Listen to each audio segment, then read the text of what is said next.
the first thing to note is that Vegas Effects does not allow to use 10-bit all intro footage. In fact, this is not a problem with Magix. This is actually a problem with FX Home, the developer of Vegas Effects.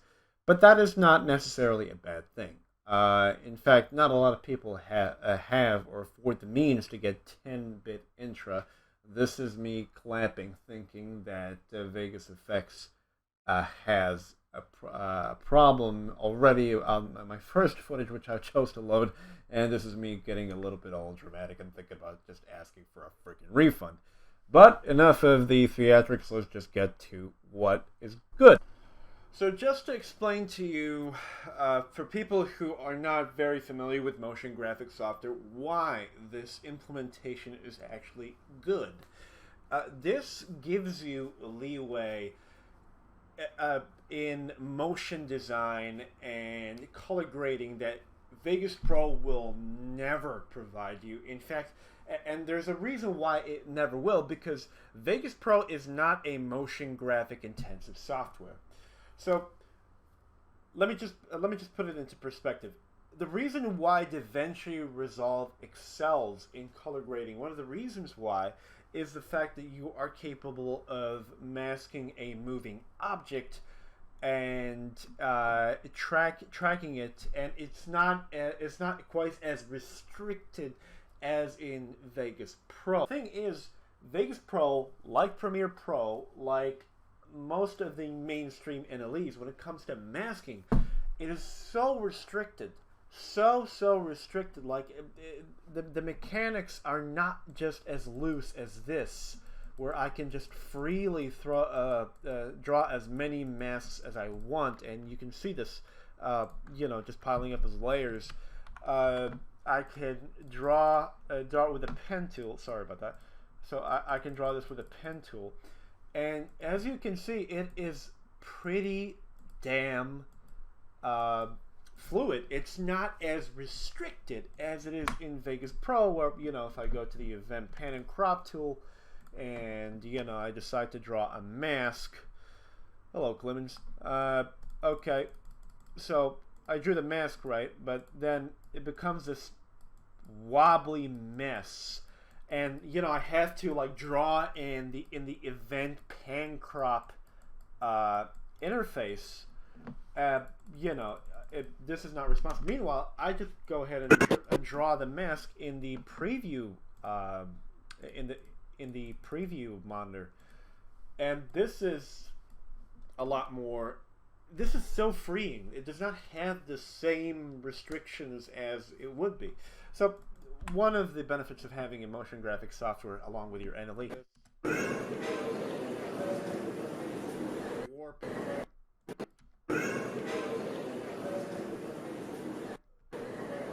But it's pretty damn stable, but the footage and the manner that I held the cameras doesn't kind of help. Of course, there are ways to improve this, but I am not a motion graphic. Eyebrow is an easier subject, but this is a pretty quick showcase.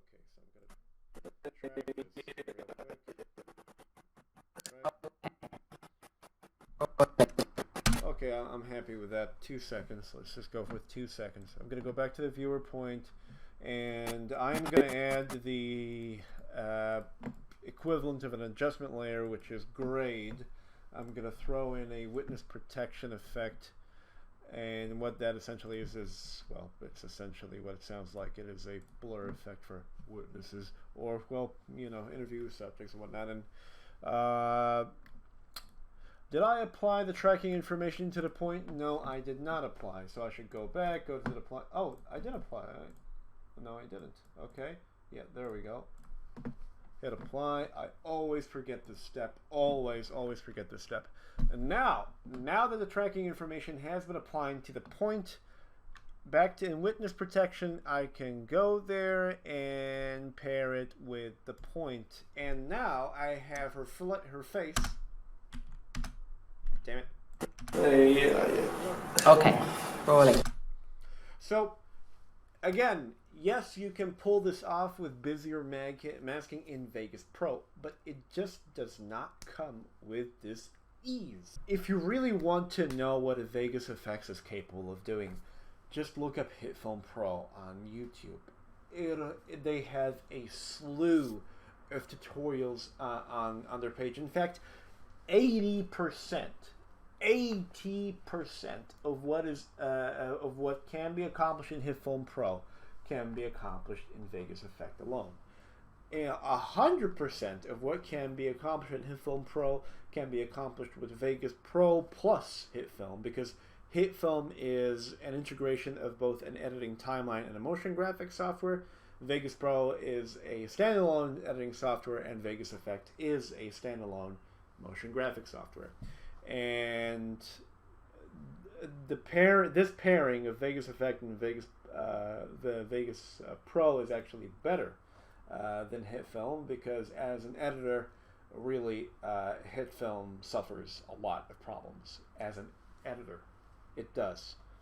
It's great for social media projects, but I wouldn't advise it for broadcast scale projects, because one simple reason: it sucks at multicam editing. And even the act of manually syncing in HitFilm, it just sucks. In Vegas Pro you can do it in seconds. In HitFilm Pro, it's just a clunky job. That being said, HitFilm Pro does have an audio merging functionality, which Vegas Pro does not. But let's not digress. This year is a good year for Vegas.